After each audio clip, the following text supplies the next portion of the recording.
The Vanguard-class submarine was not supposed to receive that message. Not then. Not on a routine patrol in the Black Atlantic. But in the control room, a coded flash came down the wire that looked exactly like a launch order. Men who had trained their whole lives to never hesitate suddenly had one terrible job: obey. If they were wrong, they would start a nuclear war from the bottom of the ocean. If they delayed and it was real, Britain might already be burning. The protocols were designed to strip out doubt, to turn human hands into mechanical certainty. But 200 miles away, in a windowless room in Cheltenham, one analyst saw something that did not fit. Here is how a handful of pixels almost decided whether millions lived or died.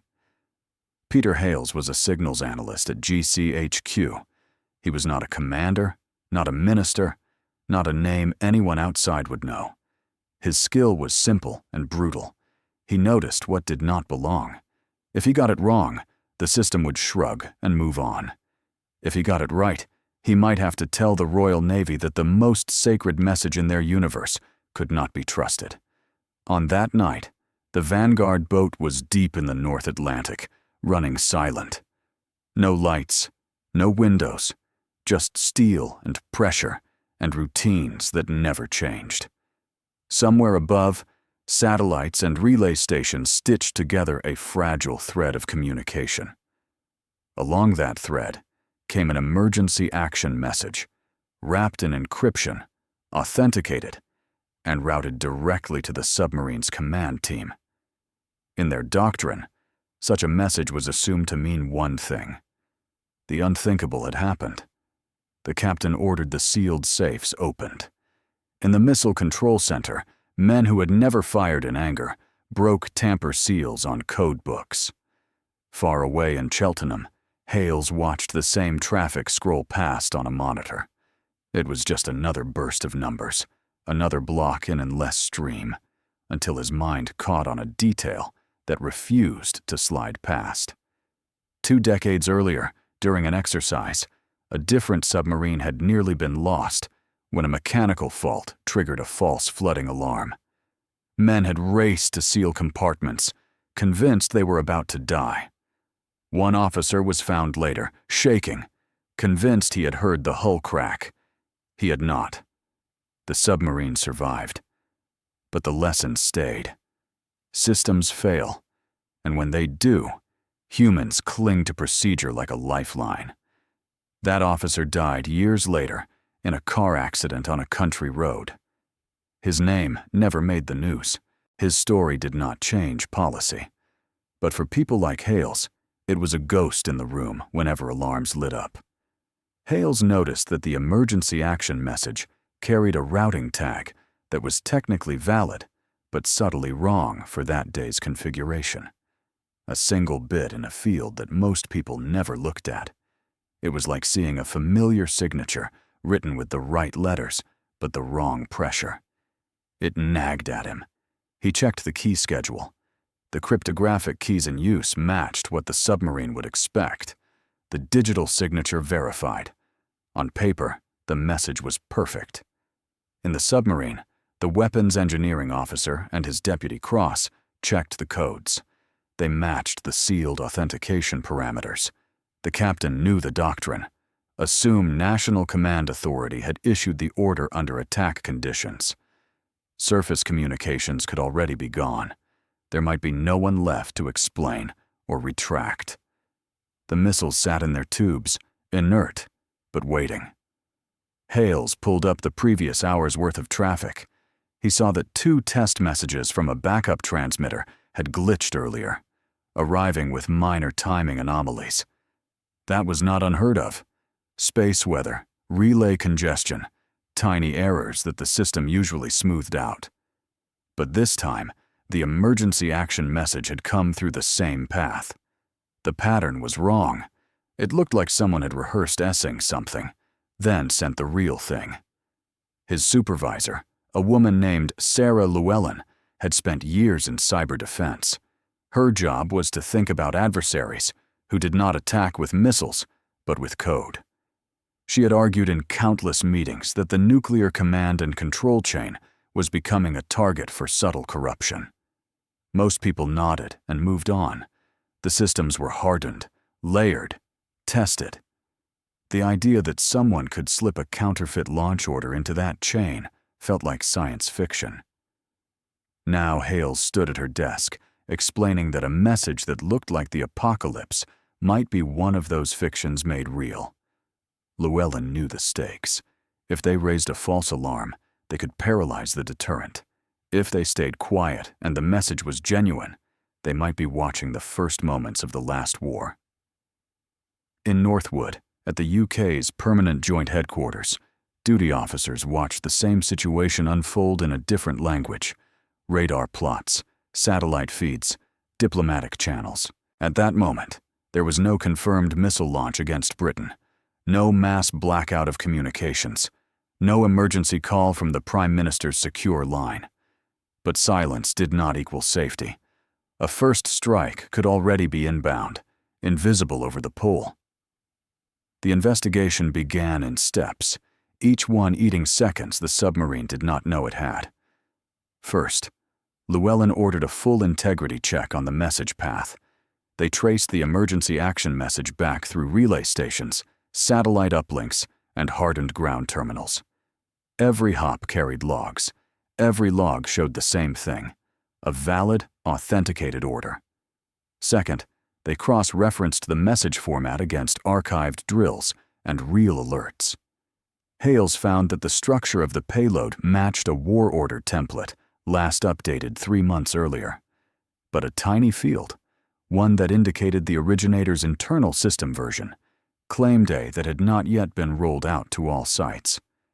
It was as if the message came from a future configuration. Third, they pulled in an offensive cyber team. These were the people who knew how to break into other nations' systems. If anyone could imagine how a hostile service might forge an order, it was them. The team lead listened, then pointed out a chilling possibility. If an adversary had COMD one of the intermediate control systems, they could replay an old authenticated message with slight modifications using stolen keys. Meanwhile, on the submarine, the crew progressed through the launch checklist. Safety interlocks were verified. Target packages were loaded from tapes that had been sealed for months. The executive officer read from a sheet that he had prayed he would never have to use. There was no internet, no news feed, no way to know if London still stood. All they had was the paper, the codes, and their training. Back in Cheltenham, the fourth beat of the investigation landed. A separate monitoring team flagged that the same source address that had injected the emergency action message had, minutes earlier, attempted to S a low-priority test message that failed checksum 3 times before succeeding. That was unusual. In secure systems, repeated failures from a critical node were treated as a sign of malfunction or tampering. Llewellyn escalated. She called Northwood directly on a secure line, reporting that while the order appeared valid, there was enough anomaly to question its integrity. The duty flag officer listened, torn between 2 nightmares. On one side, a COMD system that could trick a submarine into launching without political authorization. On the other, the possibility that this was a real war order, sent under duress from a government bunker, now being second-guessed by technicians. Fifth, they checked Allied channels. The United States, under its own procedures, would see any global nuclear exchange coming. Their early warning satellites would scream if multiple missiles had left silos anywhere. The liaison officer at Northwood reached out through a hardened circuit. The answer came back: no confirmed launches detected. Strategic forces worldwide were its standard posture. No one else thought the world was sixth. Llewellyn's team ran a simulation. They reconstructed the message using their own tools and attempted to regenerate the same signature using a test key. They failed, as expected. But the process exposed something else. The timestamp embedded deep in the encrypted payload was offset by a fraction of a second in a way that suggested a non-standard signing environment. It was the kind of skew you saw when a system's internal clock had been subtly tampered with. Seventh, an engineer at one of the relay stations reported that their intrusion detection system had registered a brief, unexplained surge in traffic on a maintenance interface around the same time the test messages had glitched. The log entry was tiny, easy to ignore. To Llewellyn, it looked like a fingerprint. Someone might have been inside the network, probing, rehearsing, then pushing through a single, lethal command. By now, more than 20 minutes had passed since the submarine received the order. In their sealed world, the crew had reached the point where the captain had to decide whether to go to the final step. Doctrine said that in the absence of contradictory information, the order stood. The missiles were still cold, but the path to fire was clear. At Northwood, the flag officer faced his own choice. He could ask a countermanding message, instructing the submarine to hold peeing clarification. Doing so would violate the spirit of continuous at sea deterrence. It would acknowledge that the chain of command, believed to be unbreakable, was in doubt. But if he did nothing, and this was a forged order, he would be complicit in allowing an enemy to turn Britain's own weapon against it. Llewellyn laid out the options bluntly. Option 1. Treat the anomalies as noise, accept the order as genuine, and let the submarine proceed. The benefit was that deterrence remained pure. The catastrophic cost was that if the message was fake, Britain would launch nuclear missiles without political intent, possibly pro-King retaliation, and killing millions for nothing. Option 2. Issue an immediate hold order to all strategic assets, peeing a full audit of the command and control network. The benefit was that any forged message would be neutralized. The cost was that if a real attack was underway and communications were about to fail completely, the submarines might never receive a true launch order in time. The flag officer asked one question. In Llewellyn's professional judgment, based on everything she had seen, was this more likely to be an authentic war order or a sophisticated forgery? She answered that in her view, the balance of evidence pointed to calm. The wrong version field, the timing anomalies, the intrusion alert, the absence of any corroborating signs of war.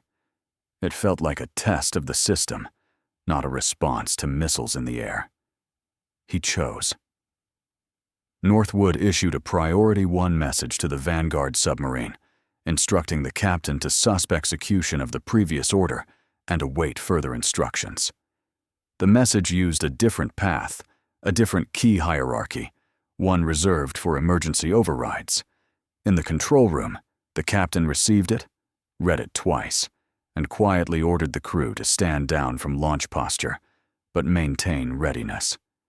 Hours later, after frantic work across multiple sites, investigators confirmed that a maintenance server in the command and control network had been COMD through a zero-day exploit. An attacker, never publicly named, had gained the ability to inject traffic that the downstream systems would accept as legitimate. They had not broken the highest level encryption, but they had found a seam, a place where human configuration met machine logic. Through that seam, they had pushed a message that looked like the of the world. Officially, the incident never happened. No public statement. No parliamentary debate. Internally, systems were patched, procedures rewritten, and a quiet note was added to training. No single message, however perfect, should ever be beyond question if the surrounding world does not agree with it. Peter Hales went back to his desk.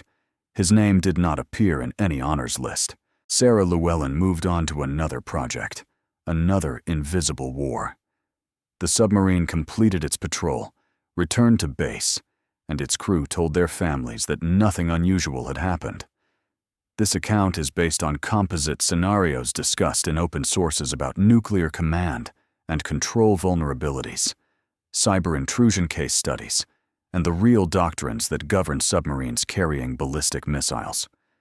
The specific people and events are fictional, but the technical and human dilemmas are not. Somewhere, right now, someone like Hales is watching a stream of data, deciding whether a tiny inconsistency means nothing or everything.